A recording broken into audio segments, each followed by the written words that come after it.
Subscribe to our channel by clicking the subscribe button. Click the bell button and enjoy the latest uploads from our channel. Now student, we will do the extra question. So the first extra question is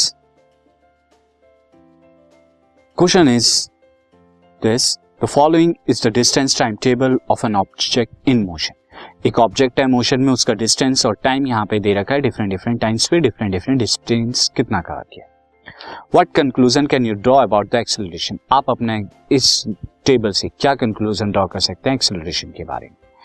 it is constant increasing और decreasing और zero. ये constantly increase कर रहा है, decrease कर रहा है या जीरो पर है. And what do infer about the forces acting on the object? और आप क्या फोर्स एक्टिंग कर रही हैं इस ऑब्जेक्ट पे से? तो जब जीरो टाइम था, डिस्टेंस जीरो था, यानी रेस्ट पर थी जीरो टाइम पर. 1 पर 1 मीटर हो गया, 2 पर 8, 3 पर 27, 4 पर 64 एंड सो ऑन. तो अगर हम यहाँ देखें student C, when the body is initially at rest, body क्या इनिशियली एट रेस्ट पे थी, so acceleration can be calculated by using the formula a is equal to 2s/t². कैसे आया स्टूडेंट? सिंस हमारा यहाँ पे s बराबर क्या होता है, ut प्लस हाफ at². यहाँ से अब u तो जीरो हो गया, तो a यहाँ पर क्या हो जाएगा, s 2s अपॉन में t². यहाँ से सो द गिवन टेबल, अगर हम इस फॉर्मूला का यूज करें, टाइम दे रखा है, डिस्टेंस दे रखा है, टाइम 2 इंटू डिस्टेंस अपॉन में टाइम का स्क्वायर करके मैंने यहाँ पे एक्सेलरेशन ऑलरेडी निकाला हुआ है. यहाँ पे दिस आप कैलकुलेट करके निकाल सकते हैं, तो मैंने ऑलरेडी निकाला.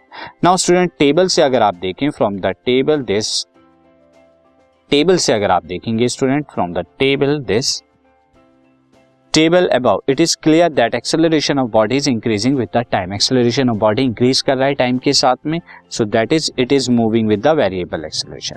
तो ये वेरिएबल एक्सेलरेशन से मूव कर रहा है क्योंकि यहाँ पर चेंज हो रहा है acceleration. And as acceleration is increasing with the time, so therefore body is acted upon the unbalance force. So body पे जरूर एक अनबैलेंस फोर्स लग रही होगी, तभी ये क्या करेगा, एक्सेलरेट हो सकता है, अदरवाइज नहीं.